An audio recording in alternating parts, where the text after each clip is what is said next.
Well, once again, the E28 does not want to start. Damn, my hair looks crazy. If you watched last week's video, you know that the E28 was having trouble starting and we ended up replacing a spark plug wiring loom. And that solved all of our issues for about a week. I ended up parking the car back in the garage and now she won't start.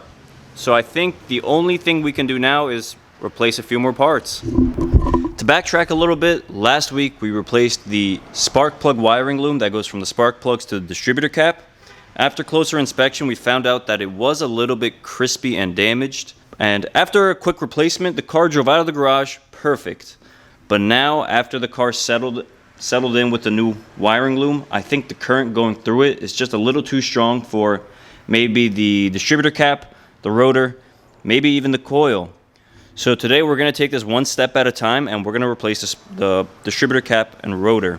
I feel like most people replace the distributor cap and rotor first. It's one of the first things people replace. But the car was driving great, so there was no need to ever replace it. But now we are getting some electrical issues, and I do truly believe that it's associated with the cap and rotor.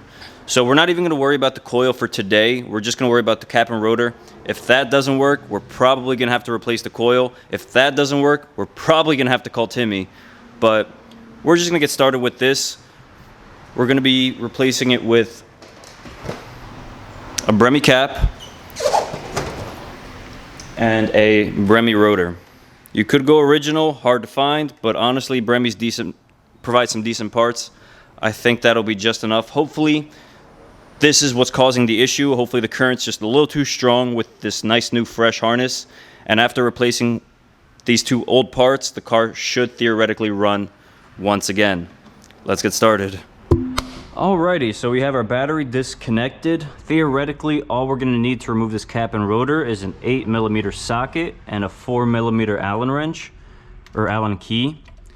A lot of people online keep saying that you have to remove the radiator fan to get to these bolts, but that is just a ridiculous statement. Whoever says that is an absolute goofball.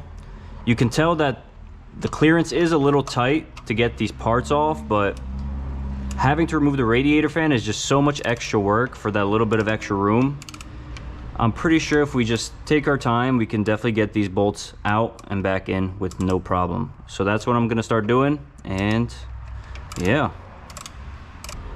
All I'm doing here is putting a little bit of pressure on the socket with the screwdriver and just turning it slowly, and we're surely backing that thing out with no problem. Might take a minute, but it's working. Now we have one more bolt on this side. Maybe we take this off. Where are you? Is that you? Yeah. At this point, this one's just easier to do by hand. Well, maybe this is why you should remove the radiator fan. Nah.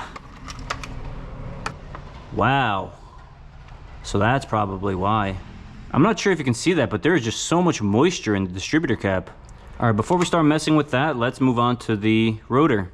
There's only 3 hex bolts on there, and all we're gonna need is a 8mm or 4mm Allen key. The only thing is that these things are well known to just get stuck in there. So actually, before I even attempt that, I'm gonna hit it a couple times. I'm gonna hit each bolt with just a little pressure. If anything's seized or locked, maybe that little bit of pressure should be able to just kind of unfreeze everything. Nothing crazy, just a couple love taps, that's it.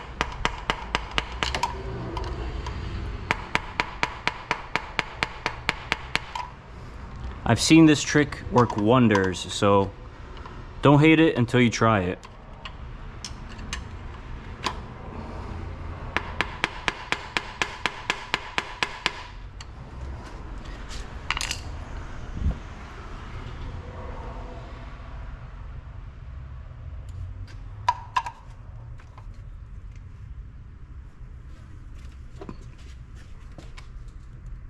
Just like I thought, she is stuck. If I had an extra set of hands, that would be really helpful right now, but we're just gonna keep working this out and hopefully we can, oh, get her loose.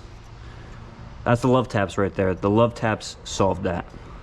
Hopefully the other two break loose just as easy. It won't even come out.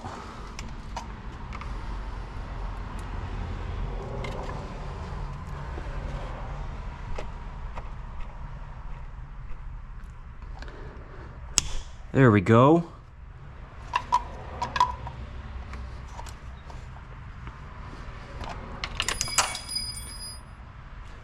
Well, that's why I had 5 more. That one does not want to budge.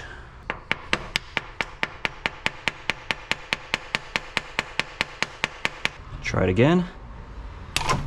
The love taps. I told you about the love taps. And that's the last one. Wow, she is rusty. Wow.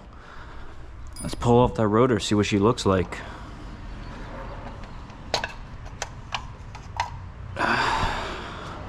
Wow.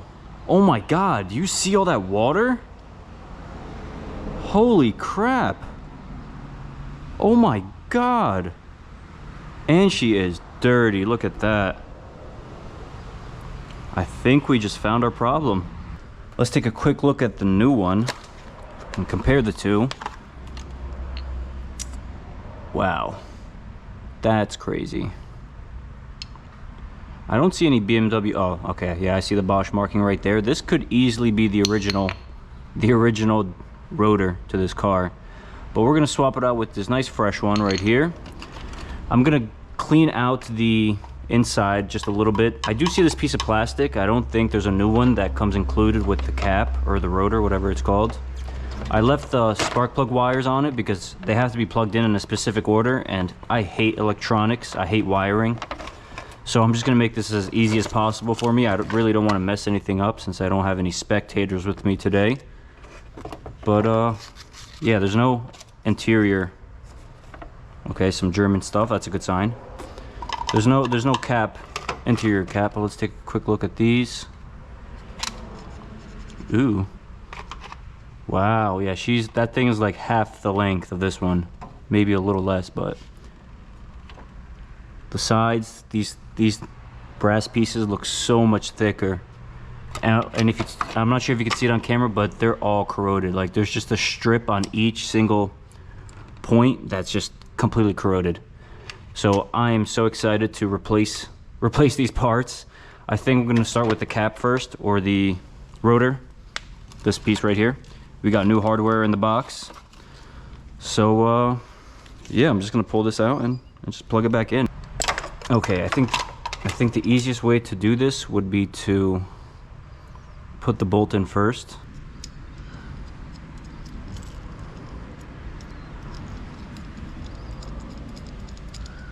Let's try this one more time.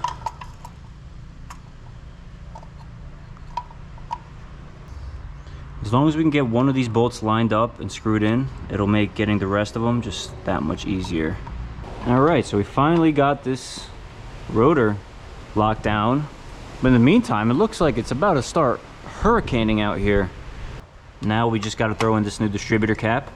I left the wires attached to the original just so I can mindlessly unplug each one of them and plug them into the new one.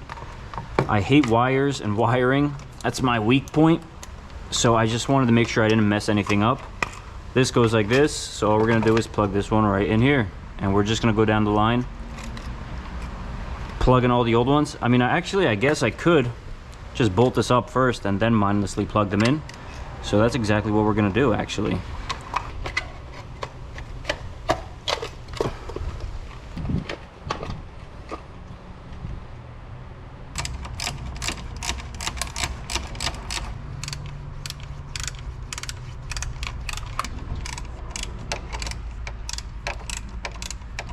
Man, I'm not gonna lie, getting the parts off is a lot easier than putting them back on. It started raining, thunderstorming, and hurricaning out here, so I'm gonna try to get this done real quick. And if the rain stops in a few hours, we'll make sure to test drive this thing. But we're not gonna end this video until this car is back on the road, safe and sound.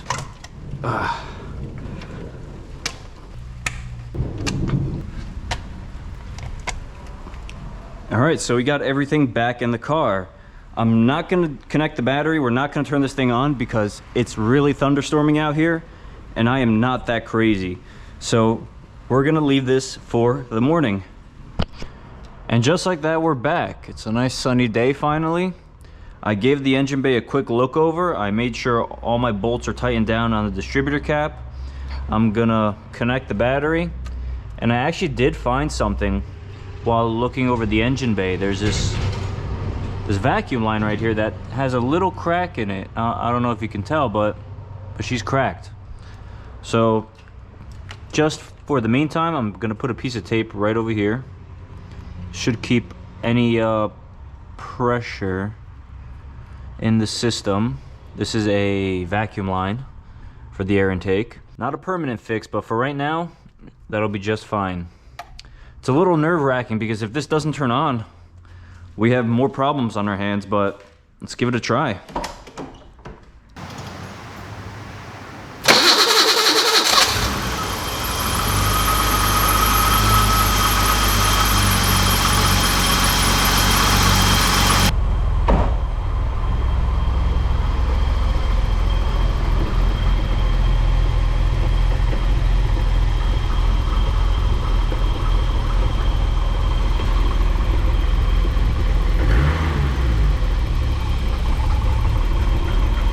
Holy crap, it's an E30. Should we go find him? I mean, we have to go for a test drive, right?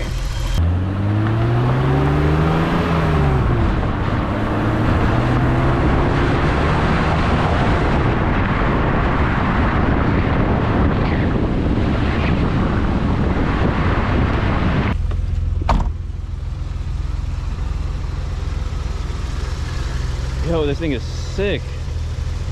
BBS? Yo, the interior's immaculate. Yo! Holy crap. Wow. I was not expecting to see this today. That thing is sick. No cracks on the dash. Interior, this is definitely reupholstered. Paint looks great. Sadly, it's just an I, not an IS, but clean build.